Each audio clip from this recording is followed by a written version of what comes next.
Dios les bendiga a todos hoy. Buenos días. Una alegría poder compartir nuevamente con vosotros. Con el énfasis de misiones nacionales y la evangelización en España, se me ha encargado que hoy dé un mensaje acerca precisamente de la evangelización en España. Y quiero compartir una enseñanza que tiene que ver con la realidad actual, con lo que estamos viviendo. ¿Cuántos de ustedes se han preguntado alguna vez cómo es posible que una persona, un inmigrante que cruzó a Europa como pudo, arriesgando su vida, que accede a un primer mundo, accede a una Europa, de repente, de un momento a otro, se radicalice y esté dispuesto a perder todo, a abandonar lo que pudo haber conquistado al venir a Europa y de repente se inmole, haga un acto terrorista, haga lo que hace? ¿Se ha preguntado eso alguna vez? Y últimamente más que nunca, ¿verdad? Quiero compartir en esta mañana acerca de la terrorcultura, la cultura del terror en la cual estamos viviendo y en la cual estamos inmersos. Por allá en el año 2002-2003 escuché en Estados Unidos al doctor Sam George, es un inmigrante indio de la India que vive en Estados Unidos, es un fenómeno en cuanto a los movimientos migratorios y la realidad migratoria que se está viviendo y muchas realidades que tienen que vivir los inmigrantes. Y escuché esta conferencia que en aquel momento la tomé como algo informativo, pero no entendía toda la dimensión de lo que estábamos hablando. Ahora entiendo todo lo que él nos estaba enseñando en aquel momento, así que tomé esa conferencia, la ajusté a la realidad actual y le agregué algunas cosas que yo mismo fui aprendiendo en el camino.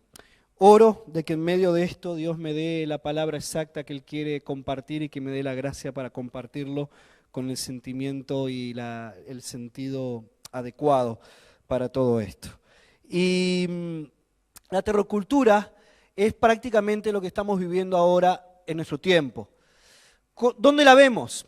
La vemos en las pandillas a nivel global, es algo que en todos lados, en todo el mundo está habiendo pandillas.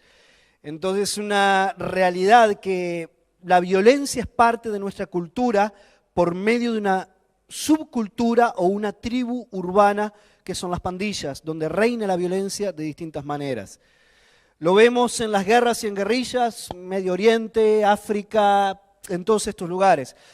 Nosotros por medio de la televisión estamos informados acerca de 3 o 4 conflictos bélicos que hay actualmente en el mundo.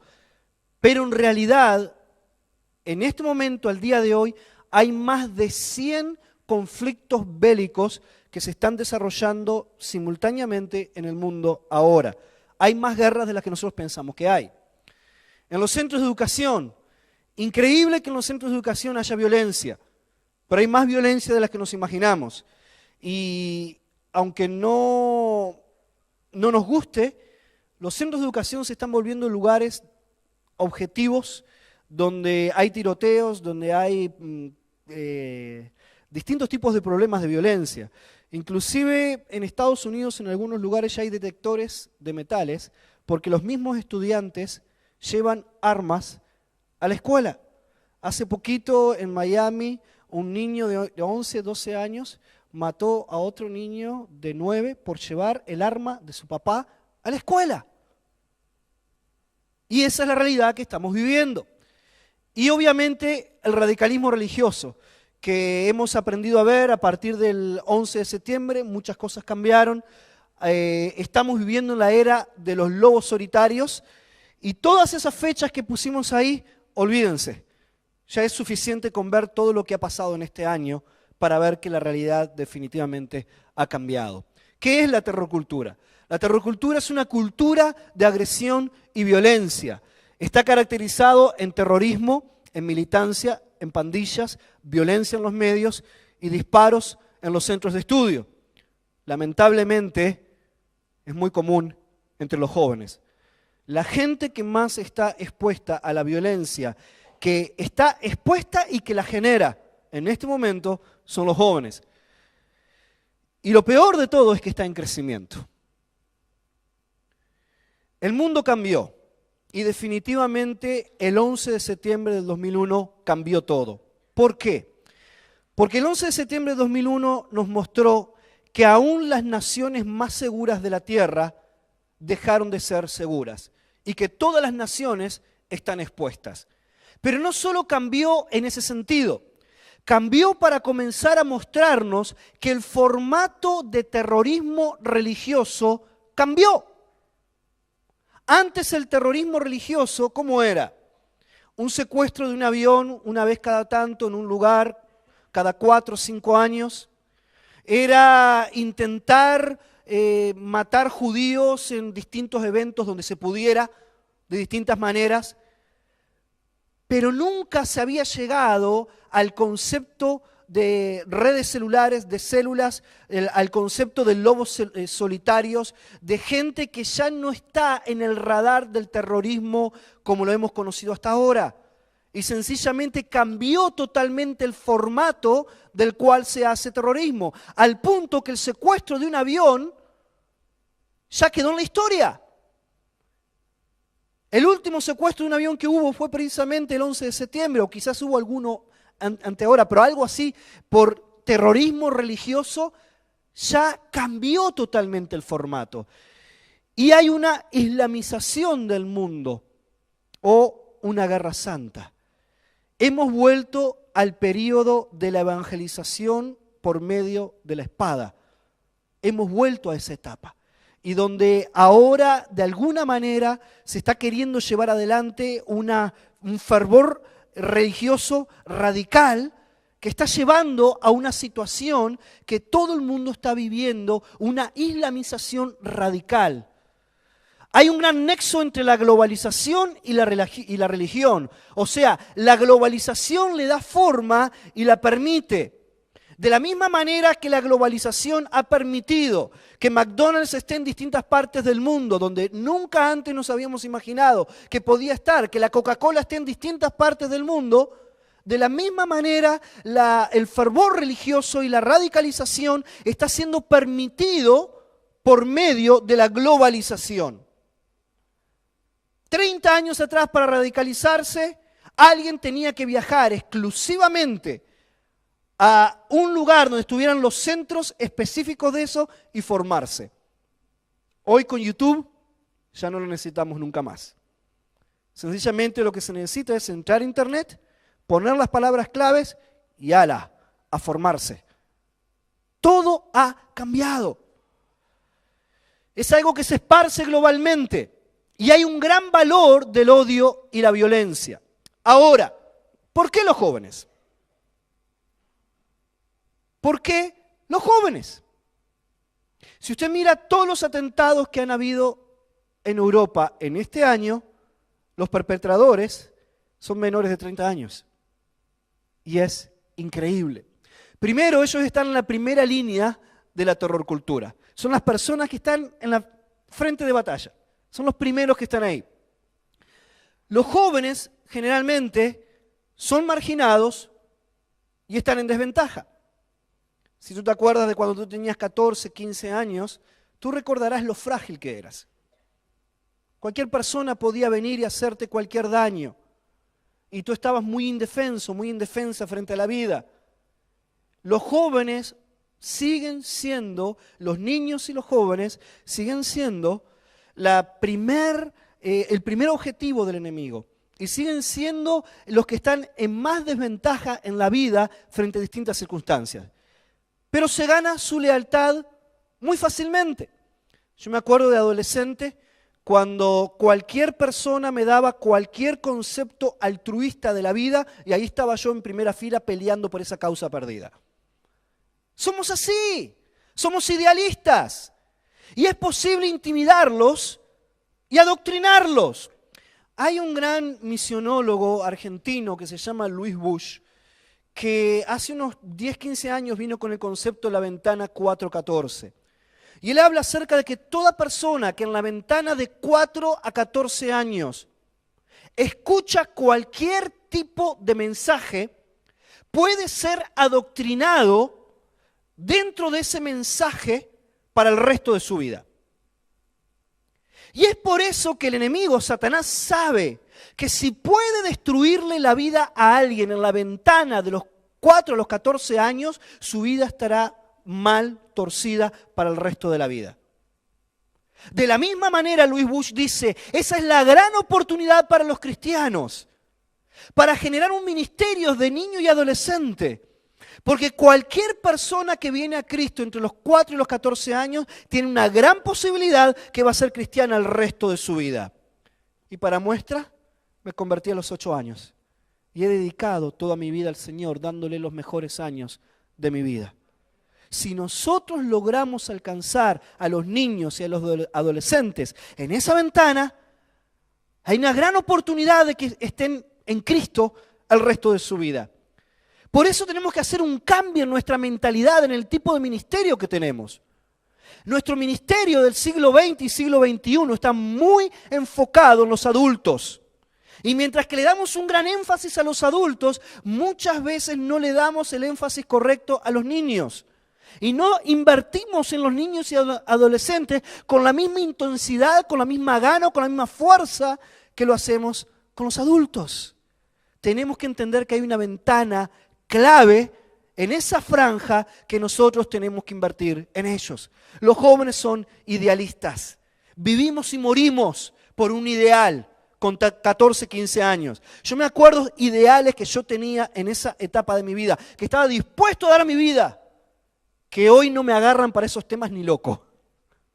Pero éramos así a esa edad, ¿verdad, Plinio? Y hay una guerra por ellos.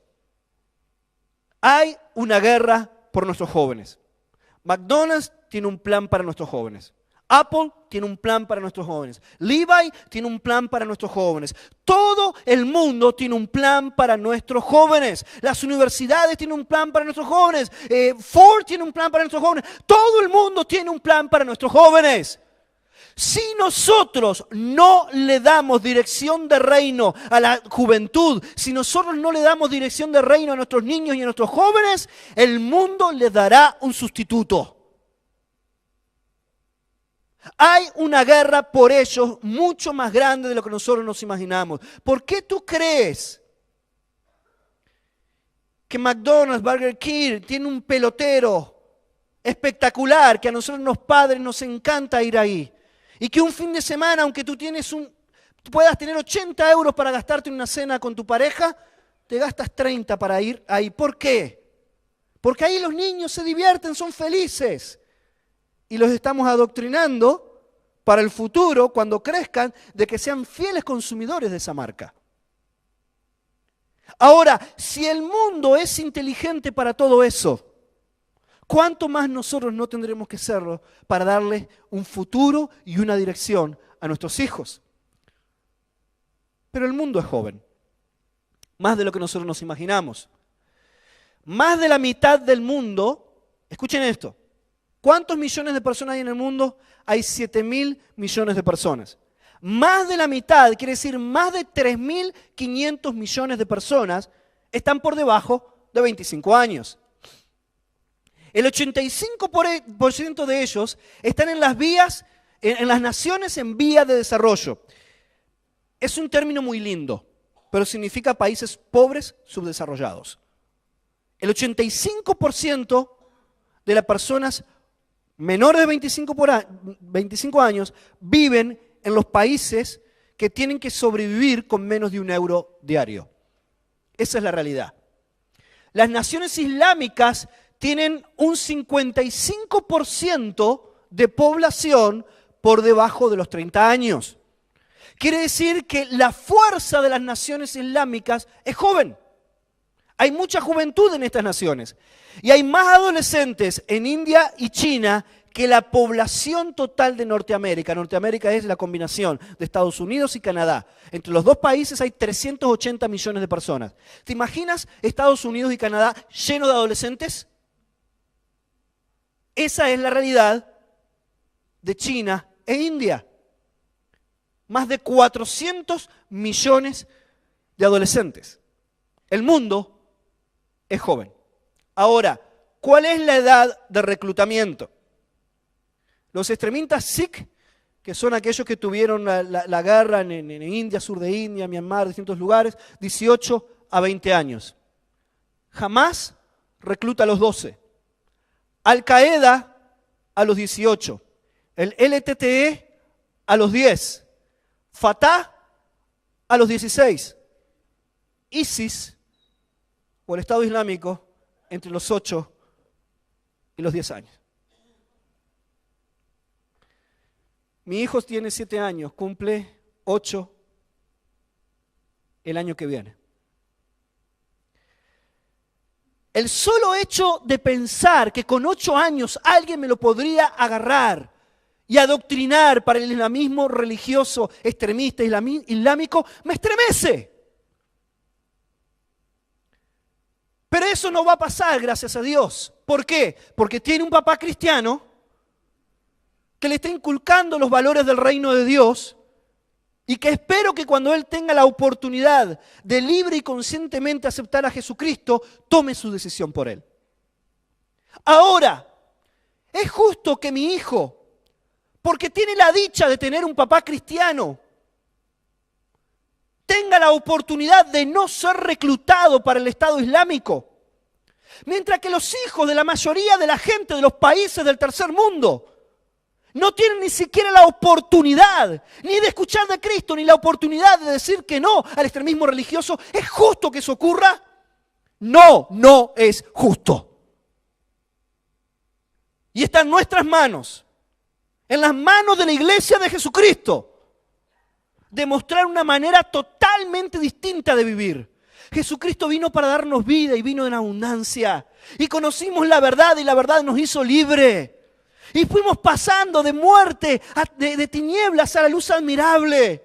Y Jesucristo nos dio una vida que nos liberó, nos hizo libre, cambió nuestra mentalidad, nos dio una dignidad de vida. Así como nosotros hemos disfrutado de eso, tenemos que dejar, tenemos que ser partícipes, tenemos que permitir que el resto del mundo también lo viva. Miren esto. Diario El País, 5 de mayo de 2016, este año. Holanda incluirá a niños desde los 9 años en una lista de sospechosos de yihadismo. ¿Es horrible? Es horrible. Pero es la realidad que estamos viviendo. ¿Por qué? Esto es tomado una fotografía, es una captura de imagen de niños reclutados por el Estado Islámico en una toma de televisión. Estos son muchos padres descontentos con el sistema europeo que se alistaron en Siria y están poniendo sus hijos para ser adoctrinados en lo que está pasando. ¿Cómo es posible que una persona que lo tiene todo en Europa esté renunciando a todo para meterse en una guerra donde sabe que puede terminar muerto y encima poniendo sus hijos, exponiéndolos a todo esto? Esto es la realidad que estamos viviendo, hermanos. El mundo cambió. Estamos dentro de una burbuja andenia. Hasta el día que la burbuja reviente. Porque muchos lugares que viven dentro de una burbuja es el lugar donde nunca pasa nada y es el lugar precisamente donde cualquier extremista puede hacer cualquier cosa, porque nunca pasa nada. La fe importa para esta gente. La violencia religiosa está en crecimiento y está definiendo la característica de la teoría de la civilización y la religión. En estos años se está viendo un reajuste conceptual acerca de lo que es la civilización y la religión. De una cultura de guerra a una guerra de culturas. Y estamos comenzando a vivir todo un cambio gigantesco. Hermanos, estamos siendo testigos de uno de los cambios más grandes en la historia. Antes estos cambios pasaban en 20, 30 años. Ahora por la velocidad de todo están pasando en 2, 3 y 5. Y nosotros estamos viviendo en medio de ellos. Está fundamentado en sus escrituras. Obviamente la violencia religiosa está fundamentada en sus escrituras. Si uno mira la Biblia, uno dice, bueno, pero en la Biblia también está fundamentada la violencia. En la Biblia, la violencia estaba únicamente cuando había una conquista que hacer y donde el pueblo de Dios en aquel momento tenía que establecerse, como las guerras que hubieron por todos lados. Pero una vez que terminó la guerra, la palabra de Dios dice al extranjero que vive dentro de ti, hónralo, cuídalo, protégelo. No le hagas mal a esa persona para nada, al contrario, sé justo con esa persona. Nunca nos ha dicho la Biblia, ve y conviertan y cualquiera que no crea es infiel y tiene que morir por eso. El evangelio es un evangelio de vida y paz. Y eso es lo que nosotros tenemos que transmitir. Para ellos es un acto sagrado y está respaldado por los líderes religiosos. ¿Cuál es el desarrollo de esto? Armas como un rito de crecimiento. A medida que van avanzando, que van creciendo en su peregrinaje extremista, van siendo acreedores o acceden a nuevas armas más grandes y más potentes y mejor entrenamiento. Provee un sentimiento de identidad, significado y modelo. Provee comunidad e intimidad. Lo estamos leyendo así y no lo entendemos, pero ahora yo voy a explicarle, voy a dar un ejemplo practiquísimo de cómo es eso. Es parte de las obligaciones familiares. Es una responsabilidad religiosa y más de lo que nos imaginamos está respaldado por su familia. Yo quiero ayudarles a entender la dimensión de esto. Diario El País, 27 de diciembre del 2014. Nos vamos a Siria a luchar por Alá, pagan bien. Fátima, una joven de origen marroquí, afincada en Barcelona desde hace más de 10 años, lleva tiempo sin tener noticias de su amigo Hassan. Lo último que sabía de él, de hace 3 o 4 meses, es que se había ido a algún país de Centro Europa, suponía que a buscar trabajo. Pero el domingo 21 de diciembre, casi a la hora de comer, Hassan, de 23 años, contactó con ella por WhatsApp. Le llamaba para despedirse. Este es el extracto de la conversación que mantuvieron estos dos jóvenes. Nos vamos a Siria, no se lo digas a nadie, ¿vale? ¿Y eso? ¿Por qué te vas a Siria? Por Alá. ¿Pero estás loco o qué? Dice, no se lo digas a nadie. ¿Pero hablas en serio? Sí, pagan bien. Hay mucho peligro. Cuídate, princesa, ¿vale? Voy a dejar tu número 1. Venga, que voy a dormir para levantarme para coger camino. Si pasa algo, tú lo sabrás primera. Cuando Hassan, que es un nombre ficticio, cortó la conversación, Fátima, que tampoco se llama así, pero que prefiere mantener el anonimato, telefonió a su madre, que ha trabajado y conocido en Barcelona a muchos jóvenes que filtrean con el islamismo radical. Mi hija estaba sorprendida, pero creo que al principio no se daba cuenta de lo grave que era lo que estaba diciendo el chico. Cuenta la mujer en una conversación por teléfono con este periódico. Fui yo quien le dije que investigara más y que teníamos que informar a la policía. Tras el intercambio de mensajes, Hassan llamó a Fátima y los jóvenes hablaron durante unos minutos. Tal y cual como le había sugerido su madre, ella grabó la conversación. Son casi las 4 de la tarde del domingo y a Hassan se le entiende mal. Confiesa que está medio adormilado. Le cuenta a su amiga que se va a las 12 de la noche. No lleva pasaporte y le van a dar unas tarjetas de identidad falsas. Admite que no es la primera vez que va. ¿La otra vez que desapareciste también estuviste en Siria? Le pregunta Fátima, que empieza a atar cabos de los meses en los que no tuvo noticias de su amigo. Le extrañaba no saber nada de él, pero no sospechaba que hubiera podido entrar en contacto con grupos yihadistas. Tú en Barcelona no eras así. Uy, perdón, ¿qué está? Tú en Barcelona no eras así. No hacías cosas raras ni te habían comido la cabeza. Hassan habla con frases cortas. Cuentas que además de a Fátima solo le ha contado sus planes a su madre. Miren esto. ¿Y qué te ha dicho tu madre? Mi madre me ha dicho que si tengo que irme, que vaya. Adiós. ¿Tú le dirías eso a un hijo para ir a Siria? Sabiendo que si va no vuelve más.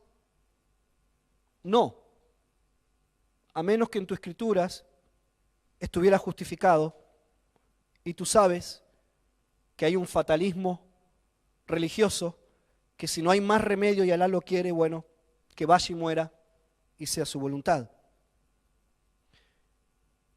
Y Fátima le dice, ¿tú no sabes que puedes morir? Le pregunta a su amiga. Y ella le dice, tengo ganas de morir. Él le dice, tengo ganas de morir. ya no tengo nada, nadie me quiere. Tengo ganas de morir. Ya no tengo nada, nadie me quiere. ¿Qué puede llevar a un chico de 19 años con toda la vida por delante decir, ya no tengo nada que perder, nadie me quiere, ya no tengo otro destino para mi vida?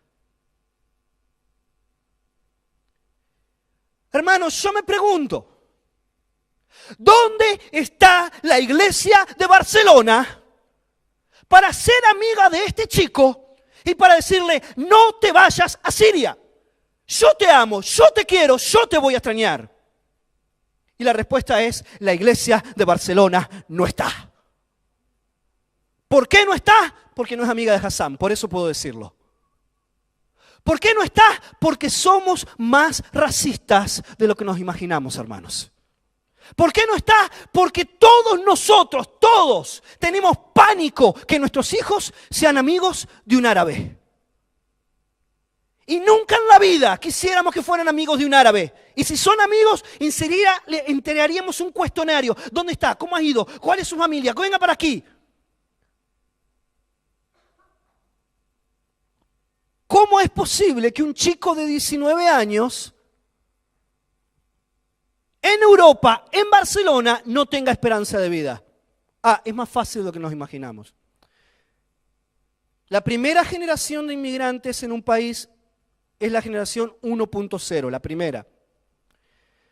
Los niños que vienen con sus papás, con niños o quizás adolescentes, se llama la generación 1.5, nacidos en un país, pero criados y desarrollados en otro. La generación 2.0, que es la segunda generación, son los hijos de la primera generación o de la 1.5, ya nacidos y criados en un país nuevo. Hassan era generación 1.5. Cuando tú vienes con una vida de inmigrante a un país, ¿dónde tú vas a vivir? ¿A los barrios más caros de la ciudad? No. Llegas sin dinero, sin recursos, sin trabajo. ¿Dónde vas a vivir? A los barrios más económicos. ¿Cuáles son los barrios más económicos? Los barrios de inmigrante. No solo porque los pisos cuestan más barato alquilar ahí, sino porque nos podemos meter 15 personas en un piso y entre todos pagar 30 euros al mes y salir adelante en la vida. ¿A dónde van los hijos de esos inmigrantes en la escuela? ¿Van a las mejores escuelas de la ciudad con las mejores notas? No. Generalmente van a ciertas escuelas donde hay más acumulación de inmigrantes. Y lamentablemente son las escuelas de esos barrios donde de alguna manera ya se formó un gueto. Sigue la mentalidad del país de donde vinieron, a pesar de estar en un país distinto, y hay pocas posibilidades de integración de una manera efectiva. ¿Qué pasa en esas escuelas?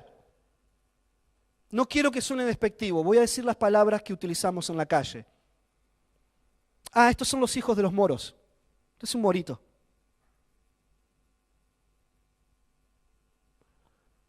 Para defenderse tienen que juntarse contra ellos y tienen que defenderse de los latinos.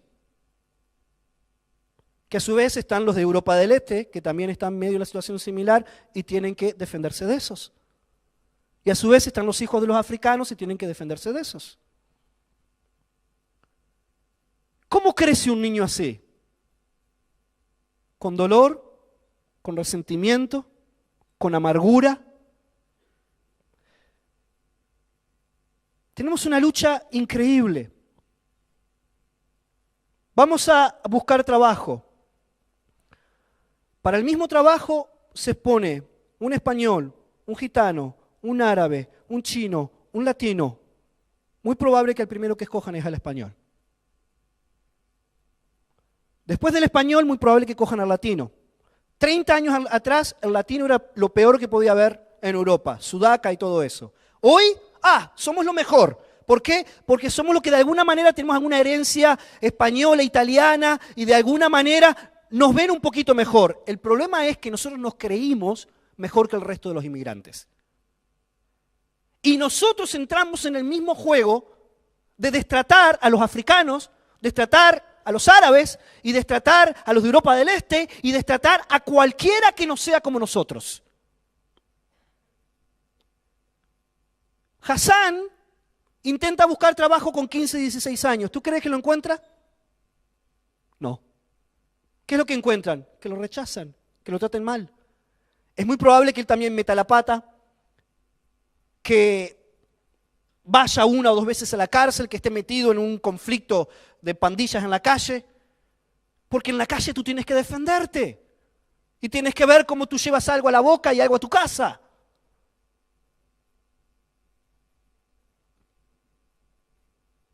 Marzo de este año voy a Pamplona a visitar un cliente. Tengo una empresa que vende unas herramientas de demolición. Tengo un cliente que está considerando comprar mi herramienta. Me pide que vaya a Pamplona a verlo. Me hago todo el viaje hasta allí. Invierno, en el norte, un frío de morir. Soy uruguayo, tomo mate. ¿Qué voy a hacer? En invierno, para calentarme, tomo mate. Paro en las afueras de Zaragoza en una estación de servicio. Lleno mi tanque, 50 euros. Pago. Tengo mi termo abajo del brazo, está el restaurante pegado, entro al restaurante y le digo, ¿me puedes dar un termo de agua caliente, por favor? Me mira el maño y me dice, a ti no. Yo me digo, ¿cómo? Que a ti no te voy a dar agua caliente. Perdón, le digo, te vine a comprar un servicio. Tú me vendes el agua, yo te la compro. A ti no. A mí no me pagan para darle agua caliente a nadie. Yo lo miro y le digo, mira, yo estoy aquí comprando un servicio. Tú me vendes el agua, yo te la pago. Que a ti no, tira. Lo miro a los ojos y le digo, tú sabes que te puedes meter en un serio problema por racismo, ¿no? ¿Ustedes creen que la gente que estaban ahí alrededor, alguno se inmutó? ¿Alguno dijo algo? Había como 15 personas todos en la barra alrededor comiendo, desayunando. ¿Tú crees que alguno le dijo al hombre, hombre, por favor, que es un termo de agua caliente que dice, dale el agua? ¿Tú crees que alguno me defendió de alguna manera? No, todo. Dame ese termo aquí. Me llenó el termo, me dio el termo, me dio, le digo, ¿cuánto es? Nada, vete de aquí, tira, tira. Yo acabo de repostar 50 euros gastados ahí. ¿Quién es esta persona para tratarme de esa forma? Fui a un auto, me encerré y comencé a llorar, a llorar, a llorar, a llorar, a llorar. En 15 años en Estados Unidos, nunca, ni una sola vez, nadie me discriminó. Nadie. 15 años viviendo en Estados Unidos, donde la diferencia entre que soy latino y soy americano es mucho más visible que aquí, entre que soy español y ser latino. Y yo digo, voy a sacar, y saqué con mi móvil una foto del lugar donde era, una foto del restaurante, y dije, yo voy a poner ahora en Facebook y voy a poner en Twitter lo mal que me trataron en este lugar, lo que me hicieron, la manera en cómo que me trataron y que la gente nunca más, nadie venga aquí a comprar en este lugar, porque este es un lugar racista y así se tiene que ser conocido y que se vayan todos a... Y el Espíritu Santo me dice, claro, Mauricio. Y así lo vas a ganar para Cristo, ¿no?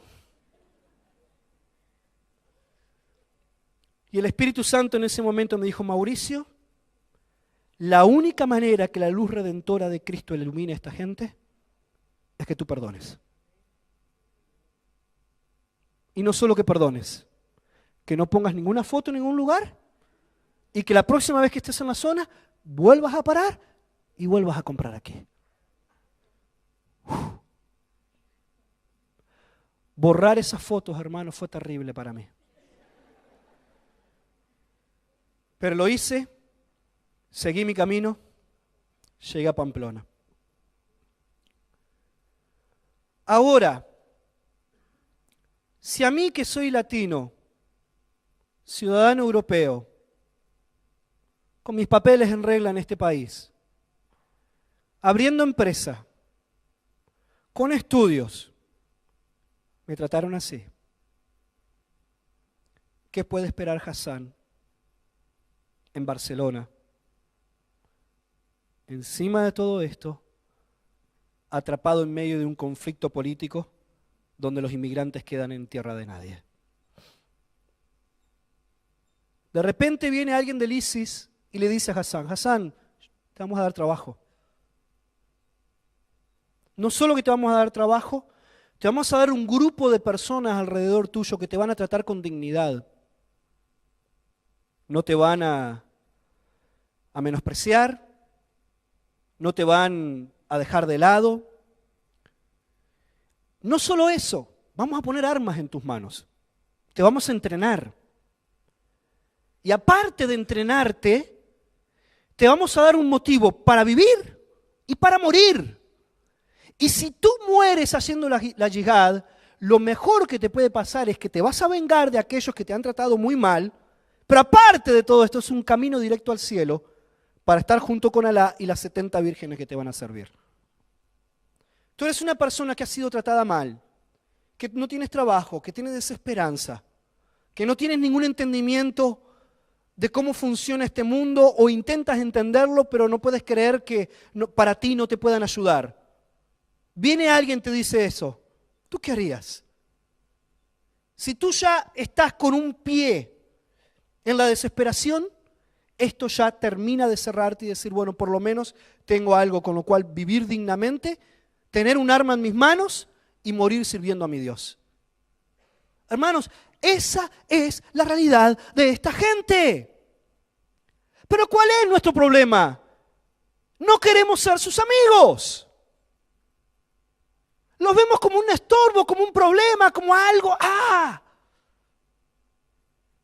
Y en vez de querer ganar su amistad, ganar su corazón, no lo hacemos.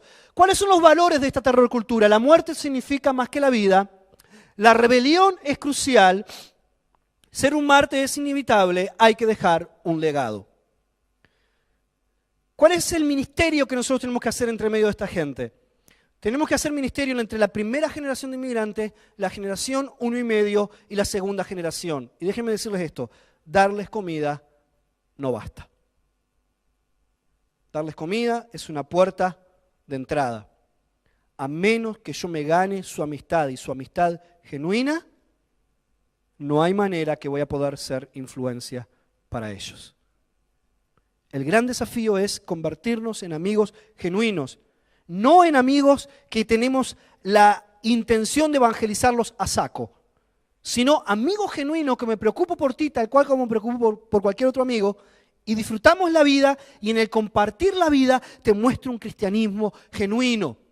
Construye relaciones y amistades genuinas con los musulmanes. Tenemos que cruzar ese puente y tenemos que vivir un discipulado radical. Jesús es el único por el que vale la pena vivir y morir. Y si yo no lo creo en mi vida personal, no lo voy a estar mostrando. Tenemos que tomar en serio la generación emergente en un contexto de terrorcultura. Tenemos que comprender y relacionarnos con nuevas culturas. Tenemos que restaurar la radicalidad en el Evangelio y tenemos que buscar las oportunidades en medio de los desafíos actuales. Pero quiero avanzar a todo esto y terminar con un pensamiento aterrizado en la Biblia. Realidades sobre el islamismo. Actualmente el islamismo es la religión de mayor crecimiento en el mundo. Está en 1.600 millones de personas. Se calcula que para el 2050 va a haber casi 3.000 millones de personas islámicas en todo el mundo. Y el cristianismo solo va a estar por delante por menos de un 5% de estos números. Esa es la realidad. La terrorcultura y el fanatismo religioso no terminarán. Al contrario, irán en aumento. ¿Por qué? Porque es bíblico.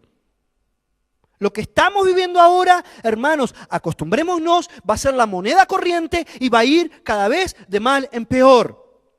Miren Francia.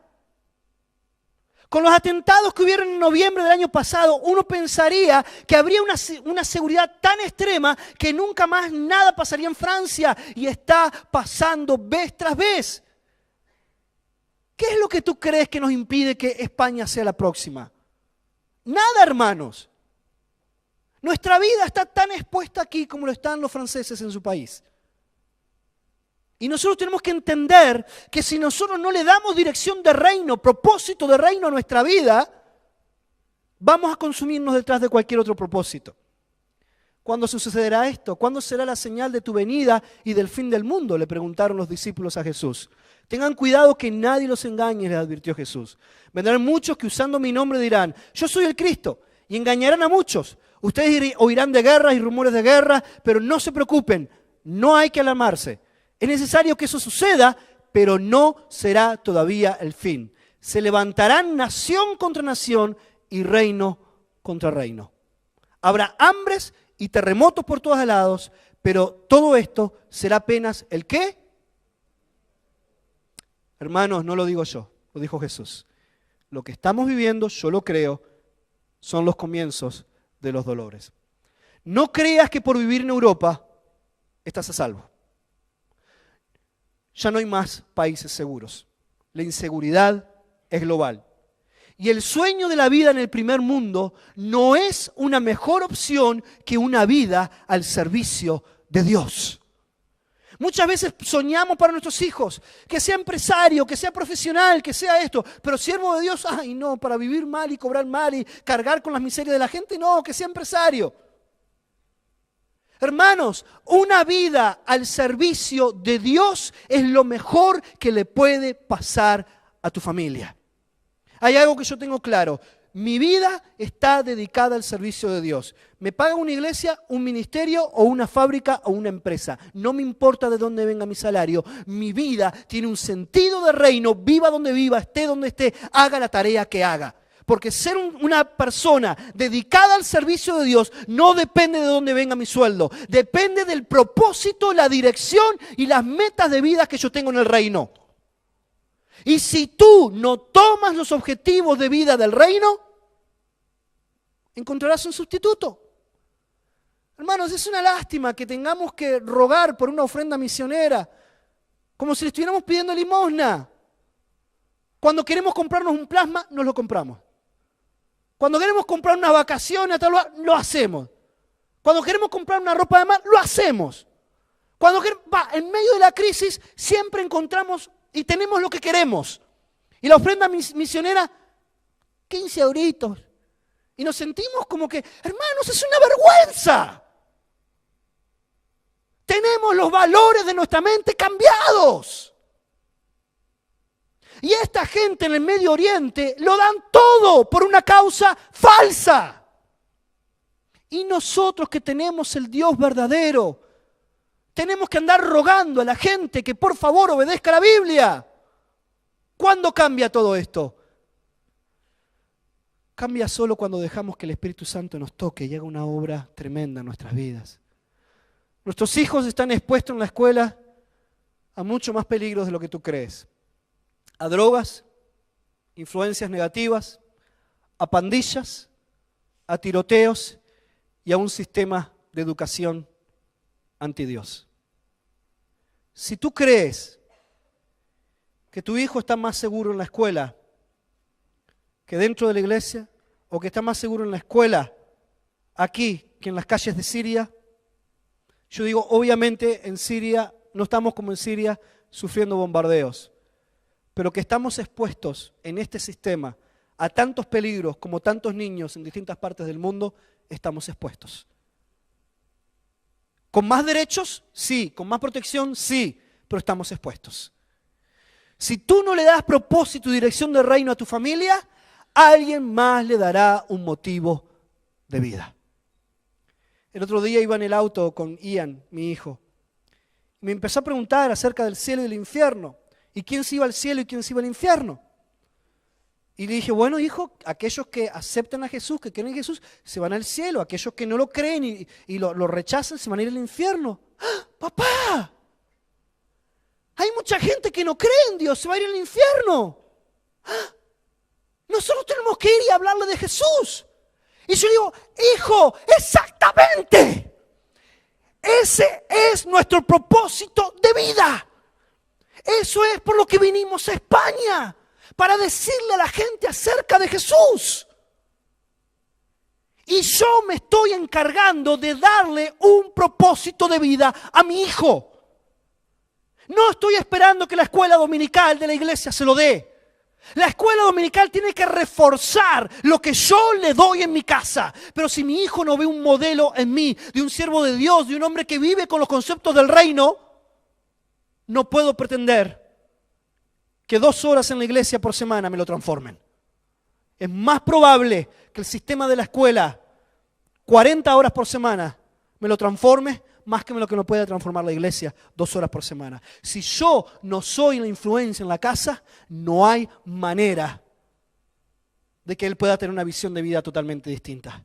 Somos creados por y para la eternidad y tenemos que entender que nosotros tenemos que ser el cambio que queremos ser. Pero tenemos que cambiar nuestro paradigma. Denme 5 minutitos y termino con esto.